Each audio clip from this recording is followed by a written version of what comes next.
नमो नमः। गतकक्षायाम् अस्माभिः असमवायिकारणस्य निरूपणं पठितं। यत् समवायिकारणप्रत्यासन्नम् अवधृतसामर्थ्यं तद् असमवायिकारणम् इति अस्माभिः पठितम् आसीत्। इदानीं ततः अग्रे वयं चलामः। तत्र कश्चन प्रश्नः उपस्थापितः। यदा उक्तं तन्तुरूपं पटरूपस्य असमवायिकारणम् इति। अतः इतः एव पठनीयं खलु अजय? महोदय, इतः ननु पटरूपस्य पटसमवायकारणं तेन तद्गतस्यैव अग्रे अस्ति। तेन तद्गतस्यैव कस्यचित् धर्मस्य आमां महोदय, इतः इतः समवायिकारणता भवेदिति। अस्तु, तर्हि तत्र किं समाधानम् उक्तं? तत्र समाधानम् उक्तं यत् समवायिकारणप्रत्यासन्नस्यापि परम्परया समवायिकारणप्रत्यासन्नत्वात्। तत् किम् उक्तं? तन्तुरूपं पटरूपस्य असमवायिकारणम्। एतद् यदा ग्रन्थकारेण उक्तं तदा पूर्वपक्षः प्रश्नम् उपस्थापयति यत् भवता असमवायिकारणस्य लक्षणं किम् उक्तमासीत्? असमवायिकारणस्य किं लक्षणम् उक्तं?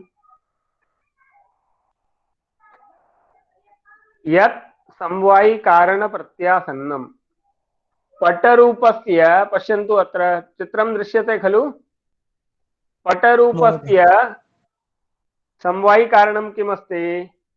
पटरूपं तस्य समवायिकारणं किम्? किमस्ति समवायिकारणं पटः। पटरूपस्य? पटः। तर्हि असमवायिकारणस्य लक्षणं किमस्ति? यत् समवायिकारणप्रत्यासन्नम् इत्युक्ते यत् यः पदार्थः अथवा यः धर्मः समवायिकारणे प्रत्यासन्नः भवति। तर्हि समवायिकारणं तु पटः अस्ति। तर्हि पटे प्रत्यासन्नः इत्युक्ते पटगतः कश्चित् धर्मः पटरूपस्य असमवायिकारणं भवितुमर्हति। भवन्तः किं वदन्ति? यत् तन्तुरूपं पटरूपस्य समवायिकारणं। तन्तुरूपं तु कुत्र तिष्ठति? तन्तुरूपं कुत्र अस्ति? तन्तुषु। तन्तुषु तन्तुषु तन्तुरूपं तन्तुगतः धर्मः अस्ति, न तु पटगतः धर्मः। किन्तु पटरूपस्य समवायिकारणं तु पटः अस्ति। अतः पटगतः एव कश्चित् धर्मः असमवायिकारणं स्यात् इति प्रश्नः। तत्र समाधानम् उक्तं न परम्परया प्रत्यासन्नत्वात्। परम्परया समवायिकारणप्रत्यासन्नम् अस्ति, साक्षात् तु नास्ति, किन्तु पटरूपस्य समवायिकारणं पटः, तस्य पटस्य समवायिकारणं तन्तुः, तत्र तन्तुरूपं तिष्ठति तन्तुषु। अतः तन्तुषु तन्तुरूपस्य समवायसम्बन्धेन स्थितिः अस्ति इति कारणतः समवायिकारणप्रत्यासन्नस्य तन्तुरूपस्य अपि परम्परया पटरूपं प्रति समवायिकारणत्वम् उचितम् अस्ति इति तात्पर्यम्। ज्ञातं वा? समवायिकारणप्रत्यासन्नं नास्ति, किन्तु समवायिकारणप्रत्यासन्नं तु अस्ति। पटरूपस्य समवायिकारणं पटः, पटस्य समवायिकारणं किम्? पटस्य समवायिकारणं किम्? तन्तु तन्तुः। तर्हि पटरूपस्य समवायिकारणं पटः, तस्य समवायिकारणं तन्तुः, तत्र समवायसम्बन्धेन तन्तुरूपं भवति। अतः तन्तुरूपम् अपि समवायिकारणप्रत्यासन्नः सन्नम्। अतः तन्तुरूपम् अपि पटरूपस्य असमवायिकारणं भवितुम् अर्हति इति समाधानं दत्तं। परम्परया प्रत्यासन्नत्वात्, परम्परया समवायिकारणप्रत्यासन्नत्वात् इति हेतुः दर्शितः। अस्तु, स्पष्टमस्ति? स्पष्टमस्ति अजय? आम् महोदय। अस्तु, निमित्तकारणं तदुच्यते। अनन्तरं निमित्तकारणस्य लक्षणम् उक्तम्। एतत् गतकक्षायां पाठितं, केवलं स्मरामः। यन्न समवायिकारणं नाप्यसमवायिकारणम्। इदानीं पश्यतु, कारणत्रयम् उक्तं। समवायिकारणम्, असमवायिकारणं, निमित्तकारणं। समवायिकारणस्य लक्षणम् उक्तम्, असमवायिकारणस्यापि लक्षणम् उक्तम्।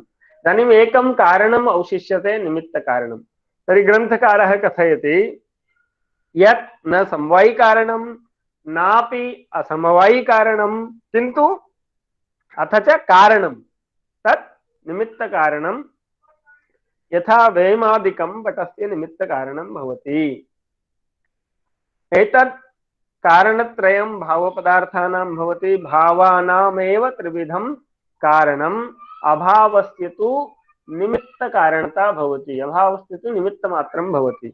अतः अभावपदार्थानां निमित्तकारणता भवति, समवायिकारणता अथवा असमवायिकारणता न संभवति इति तथ्यम् अवश्यं स्मरणीयम्। इतः परम् अग्रे ग्रन्थकारः कारणलक्षणं किमर्थं निरूपितवान् आसीत्, का चर्चा मध्ये आसीत्, किमर्थं कारणस्य विषये तर्कभाषायां चर्चा आगता, किं कारणम् आसीत्, कारणस्य लक्षणं किमर्थं कृतं, कः प्रसङ्गः आसीत्। प्रमाकरणं करणम् इत्युक्ते करणम् इत्युक्ते किं, साधकतमम् इति उक्तं। साधकं कारणम् इति पर्यायः। अतः साधकस्य लक्षणं नाम कारणस्य लक्षणं किं, तस्य स्वरूपं किं, तस्य के भेदाः इति चर्चा आगता। इदानीं कारणस्य कारणतायाः भेदत्रयम् अपि उक्तं। समवायिकारणता, असमवायिकारणता, निमित्तकारणता उक्ता। तर्हि एतेषु त्रिषु कारणेषु यत् कारणतमं साधकतमं भवति, नाम प्रकृष्टं कारणं भवति, महदुपकारकं भवति, तत् कारणम् एव करणशब्देन उच्यते, साधकतमं करणम्। अतः यथार्थ अनुभवस्य प्रमायाः यत् साधकतमं कारणतमं तत् प्रमाकरणं प्रमाणं भवति। इति प्रमाणस्य लक्षणम् इदानीं व्याख्यातं। प्रमाकरणम् इति प्रमाणलक्षणं व्यवस्थितं संजातं, तेन व्यवस्थितमिदं प्रमाकरणं प्रमाणलक्षणम् इति ग्रन्थकारः कथयति। ततः परम् इदानीम् अन्यः कश्चन प्रश्नः आगतः, यत्तु अनधिगतार्थगन्त्रिप्रमाणम् इति लक्षणं तन्न। इदानीं कश्चन अन्यः मार्गः अस्ति, मीमांसकानां प्रमाणलक्षणम् एतद् उक्तम्। अनधिगतार्थगन्त्रिप्रमाणम्, अज्ञातार्थज्ञापकं प्रमाणं ते स्वीकुर्वन्ति। अज्ञातस्य अर्थस्य ज्ञानं येन साधनेन भवति तत् प्रमाणम् इति लक्षणम्। ज्ञातार्थ ज्ञानं, ज्ञातार्थस्य ज्ञापकं यद्भवति तस्य प्रामाण्यं मीमांसकाः न स्वीकुर्वन्ति। अतः अनधिगत इत्युक्ते यस्य अर्थः इदानीं पर्यन्तं न अधिगतः न ज्ञातः। अनधिगत इत्युक्ते अज्ञातः। तर्हि अनधिगत अर्थ इत्युक्ते अज्ञातार्थ, गन्त्री इत्युक्ते गमकं, बोधकं, ज्ञापकं। तर्हि अनधिगतार्थगन्त्री इत्युक्ते अज्ञातार्थज्ञापकम्। तर्हि अज्ञातस्य अर्थस्य ज्ञानं यः कारयति तत् प्रमाणम्, अज्ञातार्थज्ञापकं प्रमाणं भवति इति प्रमाणस्य लक्षणम्। ते कथयन्ति, अन्ये कथयन्ति, मीमांसकाः कथयन्ति यत्तु लक्षणम् अन्यैः कैश्चित् उक्तं। किं लक्षणम् उक्तम्? अनधिगतार्थगन्त्रि प्रमाणम्। इदानीं पश्यन्तु, तर्कभाषाकारः प्रमाणस्य किं लक्षणं कृतवान्? प्रमाणस्य प्रमाकरणं प्रमाणं प्रमाणम् इति लक्षणं कृतवान्। किन्तु अन्यस्य लक्षणमस्ति अनधिगतार्थगन्त्रि प्रमाणम्। तर्हि इदानीं मम लक्षणं यदहं लक्षणं प्रतिपादितवान् प्रमाणस्य तत् समीचीनम् अस्ति। एतत् कदा वक्तुं शक्यते? यदा अन्येन यत् लक्षणं कृतं तस्य खण्डनं करणीयं। तर्हि अनधिगतार्थगन्त्रिप्रमाणमिति लक्षणं यत् कृतं तत्र दोषः दर्शनीयः, तत्र कश्चन दोषः अस्ति, अस्माकमेव लक्षणं समीचीनम् इति प्रतिपादनीयम्। सम्यक् खलु? अत एव तत्र दोषं दर्शयति, तस्य खण्डनं करोति। अनधिगतार्थगन्त्रिप्रमाणमिति लक्षणं तन्न, एतद् लक्षणं समीचीनं नास्ति, एतद् लक्षणं नास्ति। किमर्थं समीचीनं लक्षणं नास्ति? कारणं वदति। एकस्मिन्नेव घटे घटोऽयम् इति धारावाहिकज्ञानानां ग्रहीतग्राहिणाम् अप्रामाण्यप्रसंगात्। धारावाहिकज्ञानस्थले अनधिगतार्थगन्त्रिप्रमाणम् इति लक्षणं न संगच्छते। किमर्थं न संगच्छते? प्रथमक्षणे अयं घटः इति यद् ज्ञानं भवति, प्रथमक्षणे घटः अस्माकं पुरतः उपस्थितः अस्ति। इदानीम् अहं घटं पश्यामि, पुनः घटं पश्यामि, द्वितीयक्षणे अपि घटं पश्यामि, बहुकालपर्यन्तम् अहं घटं पश्यामि। तर्हि अयं घटः, अयं घटः, अयं घटः इति ज्ञानं भवति। चषकः, इदानीम् अहं पश्यन् अस्मि चषकं बहुकालपर्यन्तं।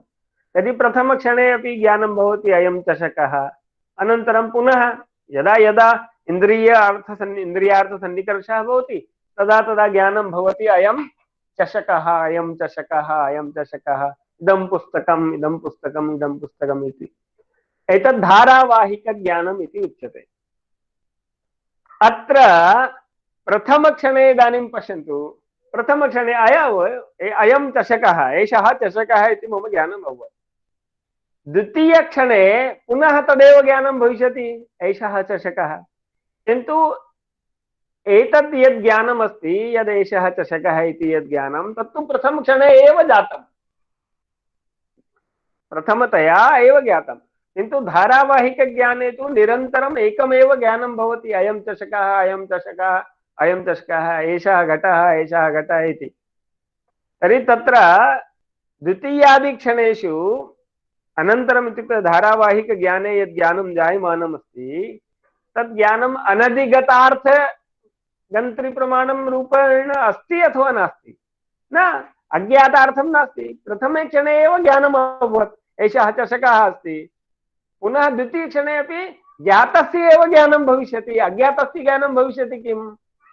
न, अज्ञातार्थस्य ज्ञापकत्वं द्वितीयादिक्षणेषु नास्ति। अतः भवतां मते, मीमांसकानां मते, द्वितीयादिक्षणेषु अयं चषकः अथवा एषः घटः, अयं घटः इति यद् धारावाहिकज्ञानम् अस्ति तत्र ग्रहीतग्राहीणां ग्रहीतस्य एव ग्रहणं भविष्यति, ज्ञातस्य एव ज्ञानं भविष्यति इति कारणतः भवतः लक्षणानुसारेण अनधिगतार्थगन्त्रिप्रमाणम् इति लक्षणस्य धारावाहिकज्ञानस्थले संगतिः न भविष्यति इति भविष्यति। ज्ञातं खलु?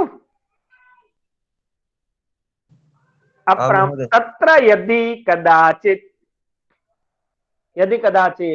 तत्र अग्रे पूर्वपक्ष दृष्टया, इत्युक्ते मीमांसकानां पक्षेण समाधानं दृष्टं, समाधानं दत्तं। किं समाधानं दत्तं? न च अन्य क्षण विशिष्ट विषयीकरणाद् अनधिगतार्थगन्त्रिता। मीमांसकाः एतस्य प्रश्नस्य समाधानं कथं कुर्वन्ति? किमर्थं ग्रहीतस्य एव ग्रहणम् इति वदति भवान्?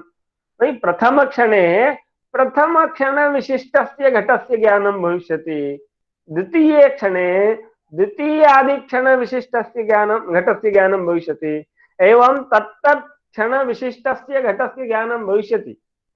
अतः सर्वत्र अनधिगतार्थगन्त्रिता अस्ति, अज्ञातार्थज्ञापकता अस्ति इति मीमांसकाः समाधानं कुर्वन्ति। तर्हि सः कथयति न एवं कथयितुं न शक्यते। किमर्थं? प्रत्यक्षेण सूक्ष्म काल भेद अनाकलनात्। सूक्ष्म काल भेदानां कालस्य ये सूक्ष्म भेदाः सन्ति तेषां प्रत्यक्षेण ग्रहणं न भवति। अस्माकं सर्वेषाम् अपि अनुभवः। भवद्भिः कदापि एषा घटना दृष्टा स्यात्, वृक्षात् फलं पतति। दृष्टवन्तः वा कदापि आम्रवृक्षात् फलं पतितम् अथवा आम् महोदय। दृष्टवन्तः? तर्हि तत्र किम् अस्माभिः अनुभूयते? फलं पतितं तदेव खलु। एका एव क्रिया अनुभूयते कि फलस्य फलं पतितम् इति। किन्तु वस्तुतः तत्र किम् एकस्मिन् क्षणे तत्र अस्माभिः एतदा अस्माभिः किम् अनुभूयते? ओ वयं किं वदामः? पश्यन्तु, वृक्षात् फलं पतति इति वयं वदामः। किं वयम् एवं वदामः वा? ओ पश्यतु, वृक्षे फले क्रिया भवति, क्रिया कारणतः फलस्य वृक्षतः विभागः भवति, विभाग कारणतः यत् पूर्वं संयोगः आसीत् फलस्य वृक्षेण सह, तस्य संयोगस्य नाशः अभवत्। ते अनन्तरम् उत्तरदेशस्य संयोगः अभवत्। पश्यतु किं किम् अभवत्? क्रिया, पूर्वं फले क्रिया उत्पन्ना, क्रिया कारणतः किम् अभवत्? क्रिया, क्रियातो विभागः, विभागः अभवत् फलस्य। अत एव वृक्षादिति पञ्चमी वयं वदामः खलु। ततः विभागः अभवत्। विभागेन किम् अभवत्? यः पूर्वं संयोगः आसीत्, पूर्वसंयोगः आसीत्, तस्य पूर्वसंयोगस्य नाशः अभवत्, विभागः अभवत् इति कारणतः। ततः किं? ततः तत् फलं पृथिव्यां पतितं, नाम उत्तरदेश संयोगः अभवत्। तर्हि क्रिया, क्रियातो विभागः, विभागात् पूर्वसंयोगनाशः, ततश्च उत्तरदेश संयोगः। एतदा चतुर्विधं ज्ञानं भवति किम् अस्माकं? न। वयं किं कथयामः, वयं किम् अनुभवामः? फलं पतितं। किमर्थं? प्रत्यक्षेण कालस्य सूक्ष्मभेदानां ग्रहणं न भवति। अतः भवता यदुच्यते यत् तत्तत् कालविशिष्टस्य घटस्य ज्ञानात् तत्र अज्ञातार्थज्ञापकता अनधिगतार्थगन्त्रिता अस्ति इति यत् भवान् वदति तत् समीचीनं नास्ति। अतः अस्माकं यत् प्रमाणलक्षणमस्ति, किं प्रमाणलक्षणं? प्रमाकरणं प्रमाणम्, एतद् लक्षणं समीचीनम् अस्ति, उचितम् अस्ति। इदानीं पुनः पूर्वपक्षः अन्यं प्रश्नम् उपस्थापयति। किं प्रश्नम् उपस्थापयति? पुस्तके पश्यन्तु। ननु प्रमायाः कारणानि बहूनि सन्ति। प्रमाता अपि प्रमेयमपि बहूनि कारणानि सन्ति, तानि अपि किं करणानि उत न इति उच्यते। सत्यं, भवता सम्यक् एव उक्तं, बहूनि कारणानि सन्ति। यतोहि प्रमाता यदि नास्ति, ज्ञाता यदि नास्ति, तर्हि कस्य कृते ज्ञानं भविष्यति? प्रमेयं पश्यतु, देवदत्तः घटं जानाति, तर्हि देवदत्तः आवश्यकः खलु, प्रमाता आवश्यकः, घटः प्रमेयमपि आवश्यकं, तदानीमेव ज्ञानं भविष्यति, प्रमाणं भविष्यति। तर्हि प्रमाता अपि आवश्यकः, प्रमेयमपि आवश्यकं, किन्तु सत्यपि प्रमातरि प्रमेये च देवदत्तः अपि अस्ति, घटः अपि अस्ति, किन्तु यावत् पर्यन्तं देवदत्तस्य चक्षुरिन्द्रियस्य घटेन सह सम्बन्धः न भवति, इन्द्रियार्थसन्निकर्षः न भवति, इन्द्रियसंयोगः न भवति, तावत् पर्यन्तं किं देवदत्तः घटं जानीयात् वा? न जानीयात्। अतः सत्यपि प्रमातरि सत्यपि प्रमेये प्रमा अनुत्पत्तेः, प्रमा उत्पन्ना न भवति, किन्तु कदा उत्पन्ना भवति? यदा इन्द्रियसंयोगः भवति, इन्द्रियार्थसंयोगः भवति। इदानीम् अत्र पुस्तकम् अस्ति, किन्तु यावत् पर्यन्तं मम चक्षुरिन्द्रियं तेन सह सम्बद्धं न भवति, तावत् पर्यन्तम् इदं पुस्तकमिति ज्ञानं भवति वा? न भवति। यदा इन्द्रियस्य अर्थेन सह सम्बन्धः भवति तदानीमेव तस्य विषयस्य ग्रहणं भवति तर्हि प्रमाता अपि अस्ति प्रमेयमपि अस्ति चेदपि यावत् पर्यन्तम् इन्द्रियार्थसन्निकर्षः नास्ति इन्द्रियसंयोगादिः नास्ति तावत् पर्यन्तं प्रमा न उत्पद्यते ज्ञानं न उत्पद्यते किन्तु यदा इन्द्रियसंयोगः भवति इन्द्रियार्थसन्निकर्षः भवति तदा अविलम्बेन ज्ञानस्य उत्पत्तिः भवति अतः इंद्रियम् अथवा इंद्रियार्थ सन्निकर्षादि एव करणं प्रमाकरणं पश्यन्तु न्यायमतेन इन्द्रियं वा इन्द्रियार्थ सन्निकर्षः वा प्रत्यक्षे प्रमाणम् अस्ति तदा अग्रे वयं यदा प्रत्यक्ष निरूपणं पठिष्यामः इतोपि विस्तरेण ज्ञास्यामः तर्हि प्रमायाः साधकत्व अविशेषे अपि अनेनैव उत्कर्षेण प्रमाता अस्ति तदानीमेव ज्ञानं भवति प्रमेयम् अस्ति तदा एव ज्ञानं भवति इन्द्रियार्थसन्निकर्षः अस्ति तदा एव ज्ञानं भवति एतद् प्रमा कारणं सर्वत्र अस्ति प्रमायाः कारणता सर्वत्र अस्ति तथापि उत्कर्षः कुत्र इन्द्रियार्थसन्निकर्षे किमर्थं यदा इन्द्रियार्थसन्निकर्षः भवति तदानीमेव ज्ञानम् उत्पद्यते अतः प्रमात्रादिभ्योः अतिशयः कुत्र अस्ति इन्द्रियार्थसन्निकर्षे अस्ति अतः प्रमाकरणं प्रमाणम् इति लक्षणस्य तत्र संगतिः भवति नाम तदेव साधकतमम् अस्ति इति कारणतः इन्द्रियसंयोगादिरेव प्रमाणं भवति इति तात्पर्यम् किमर्थं प्रमाकरणत्वात् प्रमायाः साधकतमत्वात् इति तात्पर्यम् न प्रमात्रा आदि प्रमाता साधकतमः नास्ति अतः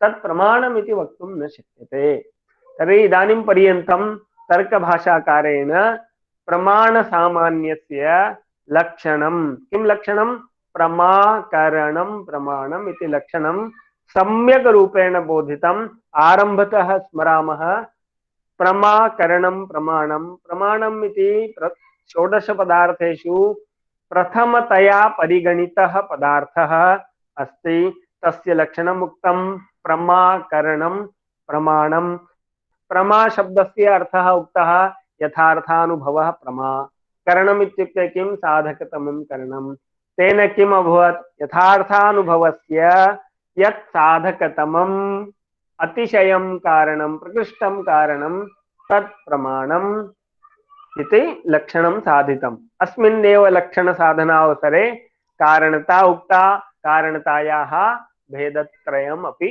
उक्तम् एतावत् पर्यन्तम् अस्माभिः पठितम् इदानीं प्रमाणस्य लक्षणम् अस्माभिः ज्ञातं तर्हि प्रमाणानि कति सन्ति इति प्रश्नः अस्माकं मनसि आयाति तर्हि ग्रन्थकारः कथयति न्यायदर्शनमतेन तानि च प्रमाणानि चत्वारि कति प्रमाणानि स्वीकृतानि न्यायदर्शनेन चत्वारि प्रमाणानि तथा च न्यायसूत्रम् किं न्यायसूत्रम् उक्तं पठन्तु पुस्तकमस्ति पुरतः महोदय किमुक्तं प्रत्यक्षानुमानोपमान शब्दः प्रमाणानि इति प्रत्यक्षानुमानोपमान शब्दाः प्रमाणानि एतत् न्यायस्य सूत्रम् उक्तम् अत्र प्रत्यक्षम् अनुमानम् उपमानं शब्दः एतानि चत्वारि प्रमाणानि नामतः उक्तानि अतः एतानि चत्वारि